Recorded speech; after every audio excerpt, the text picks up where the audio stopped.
Hello friends, welcome to my YouTube channel learn for success with Anil. तो friends, हम discuss कर रहे थे HP TGT 2025 most important question. आज हम डिस्कस करेंगे पार्ट 7।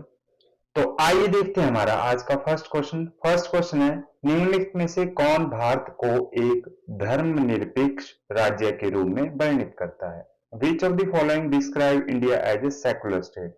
तो इनमें से कौन सा प्रावधान हमें दिया गया है? तो जिसमें हमारे कॉन्स्टिट्यूशन में ये है preamble of constitution. Option number D इसका राइट आंसर होगा। प्रेम्बल ऑफ कॉन्स्टिट्यूशन में हमें धर्म निरपेक्ष राज्य के रूप में वर्णित किया है।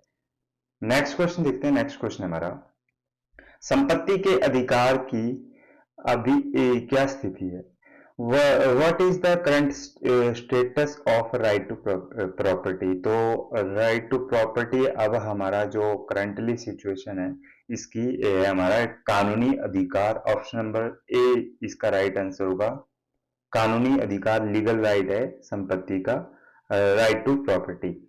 ऑप्शन नंबर ए इसका राइट आंसर है। नेक्स्ट क्वेश्चन देखते हैं, भारतीय संविधान का कौन सा अनुच्छेद देवनागरी लिपि में हिंदी को संघ की आधिकारिक भाषा के रूप में निर्धारित करता है?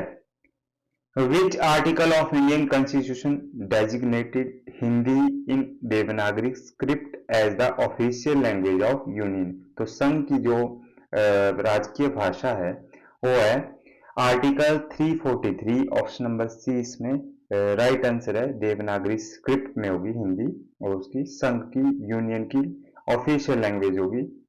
ऑप्शन नंबर सी इसका राइट आंसर है। नेक्स्ट क्वेश्चन देखते हैं, भारत के संविधान को किसके द्वारा अपनाया गया था? By whom was the constitution of India adopted? तो इनमें से आपको ऑप्शन दिए गए हैं, किसके द्वारा भारतीय संविधान को अडॉप्ट किया गया था? तो ए था कंस्टिट्यूएंट असेंबली, संविधान सभा। ऑप्शन नंबर ए इसका राइट आंसर होगा। संविधान सभा इसका राइट आंसर है। नेक्स्ट क्वेश्चन देखते हैं, भारत में राजनीतिक शक्ति का मुख्य स्रोत क्या है? What is the main source of political power in India? तो पॉलिटिकल पावर का जो मेन सोर्स है दोस्तों वो है जनता। ऑप्शन नंबर ए इसका राइट आंसर होगा, the people. Janata he politically जो पर्सन होता है उसको इलेक्ट करती है, चूज करती है। नेक्स्ट क्वेश्चन देखते हैं। नेक्स्ट क्वेश्चन हमारा, भारत के संविधान के किस अनुच्छेद के तहत सशस्त्र बलों के सदस्यों के मौलिक अधिकारों को विशेष रूप से प्रतिबंधित किया जा सकता है? Under which article of Indian constitution can be fundamental right of member of the arm forces will be specified restricted? तो इसमें जो आर्टिकल अनुच्छेद 33 है हमारा, इसमें जो हमारे मौलिक अधिकारों को जो सशस्त्र बलों को दिए गए हैं उसमें इनको प्रतिबंधित किया जा सकता है।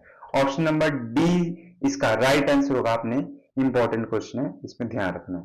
नेक्स्ट क्वेश्चन देखते हैं। नेक्स्ट क्वेश्चन हमारा, भारतीय संविधान के अनुच्छेद 154 के अनुसार राज्य की कार्यकारी शक्ति के हाथों में निहित है। According to article 154 of the Indian Constitution, the executive power of the state is vested in the hands of। तो आर्टिकल 154 के अकॉर्डिंग जो कार्यकारी शक्ति है राज्य की वो गवर्नर के हाथ में रहेगी। ऑप्शन नंबर सी इसका राइट आंसर होगा, गवर्नर इसका राइट आंसर है। नेक्स्ट क्वेश्चन देखते हैं। नेक्स्ट क्वेश्चन है, बाद में किस संशोधन द्वारा 11वां मौलिक कर्तव्य को सूची में जोड़ा गया था? तो इनमें से कौन सा संविधान संशोधन था जिसमें जो 11वां मौलिक कर्तव्य को जोड़ा गया था? तो था हमारा 86वां संविधान संशोधन, यानी कि 86वां संविधान जो हमारा 86वां संविधान संशोधन है। ऑप्शन नंबर डी इसका राइट आंसर होगा। 2002 में आया था, इसका राइट आंसर है 86वां संविधान संशोधन।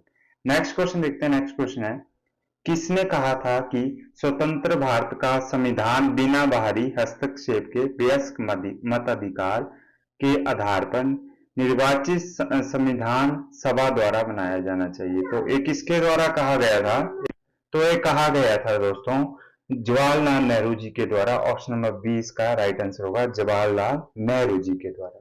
नेक्स्ट क्वेश्चन देखते हैं। नेक्स्ट क्वेश्चन हमारा, भारतीय संविधान में राज्य नीति के निर्देशक सिद्धांतों को शामिल करने का मुख्य उद्देश्य था।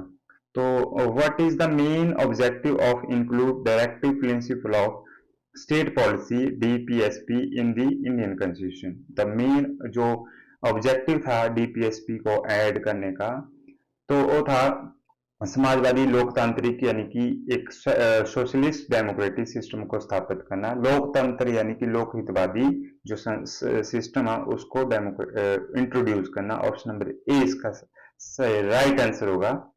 नेक्स्ट क्वेश्चन देखते हैं। नेक्स्ट क्वेश्चन हमारा, निम्नलिखित में से कौन सा विषय संघ सूची में नहीं है? Which of the following subject is not a union list. इनमें से आपको कुछ विषय नीचे दिए गए हैं, तो इनमें से कौन सा जो सब्जेक्ट है वो यूनियन लिस्ट में नहीं है? डिफेंस यूनियन लिस्ट में आता है, फॉरेन अफेयर जो आते हैं वो भी यूनियन लिस्ट में आते हैं, बैंकिंग यूनियन लिस्ट में आता है, पर जो लॉ एंड ऑर्डर है वो हमारा स्टेट लिस्ट में आता है। ऑप्शन नंबर डी इसका राइट आंसर होगा, आपने ध्यान रखना, इंपॉर्टेंट क्वेश्चन है। नेक्स्ट क्वेश्चन देखते हैं, भारतीय संविधान का 16वां संशोधन अधिनियम किस वर्ष लागू हुआ था? जो भारतीय संविधान का जो 16वां जो संविधान संशोधन है वो किस वर्ष लागू होता है? तो ये लागू होता है हमारा 1963। ऑप्शन नंबर डी इसका राइट आंसर होगा, आपने ध्यान रखना, इंपॉर्टेंट क्वेश्चन है अभी, 1963। नेक्स्ट क्वेश्चन देखते हैं। नेक्स्ट क्वेश्चन हमारा, संसद के दोनों सदनों की संयुक्त बैठक की अध्यक्षता कौन करता है? Who preside over the joint sitting of both houses of parliament. तो पार्लियामेंट की ज्वाइंट सिटिंग को कौन प्रिजाइड करता है? ये करते हैं हमारे लोकसभा अध्यक्ष, लोकसभा के जो स्पीकर होते हैं इनको प्रिजाइड करते हैं। ऑप्शन नंबर 20 का राइट आंसर होगा। नेक्स्ट क्वेश्चन देखते हैं। नेक्स्ट क्वेश्चन हमारा, भारत के उपराष्ट्रपति का चुनाव कौन कराता है? Who elect the vice president of India. तो कौन चुनता है जो वाइस प्रेसिडेंट होते हैं हमारे, तो ये चुनते हैं संसद के दोनों सदनों के सदस्य। ऑप्शन नंबर सी इसका राइट आंसर होगा, members of both houses of parliament. Next question देखते हैं, सरकारी नौकरियों में आरक्षण का दावा करने का अधिकार एक नहीं है। तो कौन सा इनमें से नहीं है? इसका राइट आंसर क्या होगा? ये एक हमारा लीगल राइट नहीं है। ऑप्शन नंबर ए इसका राइट आंसर होगा, और इसका राइट आंसर है, सॉरी, ऑप्शन नंबर डी हमारा इसका राइट आंसर है, इनमें से कोई नहीं। ऑप्शन नंबर डी इसका राइट आंसर है। नेक्स्ट क्वेश्चन देखते हैं। नेक्स्ट क्वेश्चन हमारा, भारतीय संविधान के किस भाग में राजभाषा का प्रावधान है? तो ये दोस्तों प्रावधान आता है हमारा पार्ट 17। ऑप्शन नंबर 20 का राइट आंसर होगा। भाग 17 में हमारे राजभाषा के प्रावधान दिया गया है। ऑप्शन नंबर 20 का राइट आंसर होगा। नेक्स्ट क्वेश्चन देखते हैं, मौलिक अधिकारों के तहत अपराधों के लिए दंड से संबंधित अनुच्छेद कौन सा है?